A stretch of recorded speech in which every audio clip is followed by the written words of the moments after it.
Bismillahirrahmanirrahim. Assalamualaikum warahmatullahi wabarakatuh.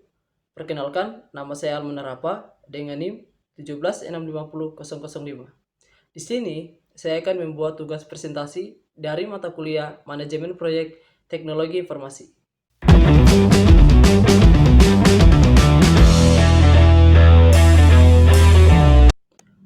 Walaupun tidak bersifat teknis seperti pengkodingan, hal-hal dalam manajemen proyek perangkat lunak ini mampu menentukan apakah proyek akan berjalan dengan baik sehingga menghasilkan produk yang lebih baik.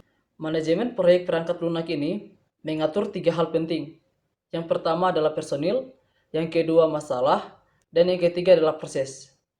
Ketiga hal ini berurutan mulai dari yang paling penting, di mana personil mendapat tempat paling penting, karena tanpa personil yang baik dan tepat, maka 2 hal, masalah dan proses ini, tidak bisa berjalan dengan baik.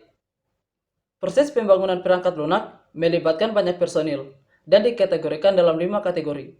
Yang pertama adalah manajer senior, yang menentukan usaha yang dikerjakan dan pemegang keputusan dalam proyek. Yang kedua, manajer proyek, teknis atau pemimpin tim, yang membuat rencana, memotivasi, mengatur dan mengendalikan praktisi yang mengerjakan perangkat lunak. Yang ketiga, praktisi yang mengerjakan perangkat lunak.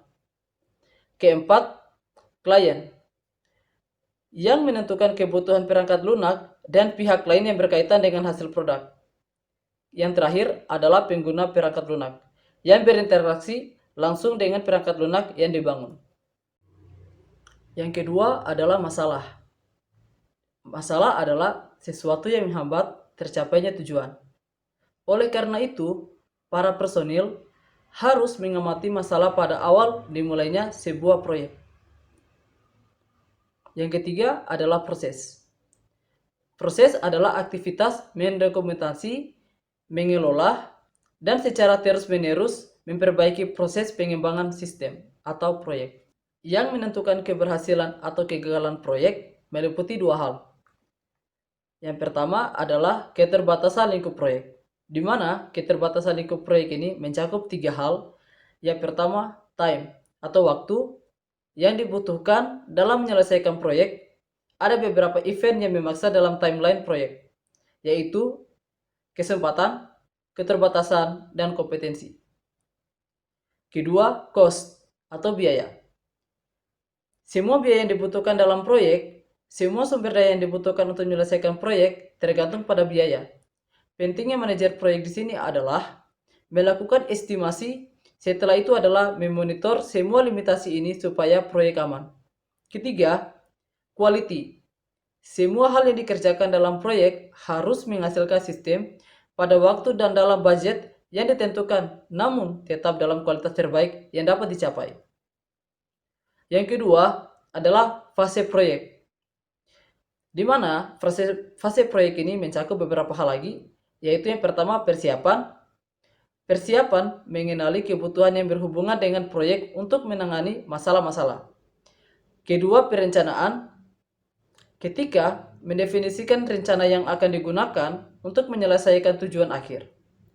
Ketiga, pelaksanaan, di mana pelaksanaan di sini mengkoordinasi staf dan sumber daya penting lainnya, seperti yang sudah ditetapkan dalam perencanaan.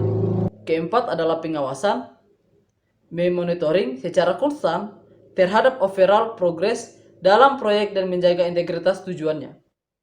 Yang terakhir, sosialisasi, formalisasi penerimaan kesuksesan suatu proyek dari stakeholder atau klien.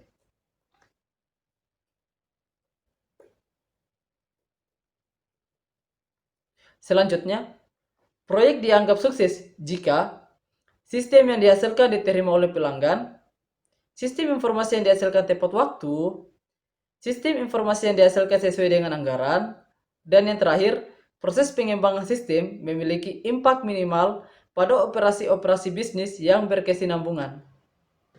Beberapa hal yang menyebabkan kegagalan suatu proyek. Yang pertama adalah kegagalan untuk membentuk komitmen manajemen atas pada proyek. Yang kedua, kurangnya komitmen organisasi pada metodologi pengembangan sistem. Yang ketiga, mengambil jalan pintas tanpa melalui metodologi penelitian. Yang keempat, manajemen ekspektasi yang sangat buruk. Yang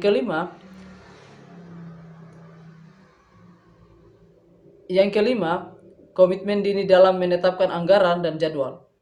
Keenam, teknis estimasi yang kurang baik. Ketujuh, terlalu optimis. Kedelapan, kurangnya keterampilan manajemen. Kesembilan, kegagalan beradaptasi dengan perubahan bisnis.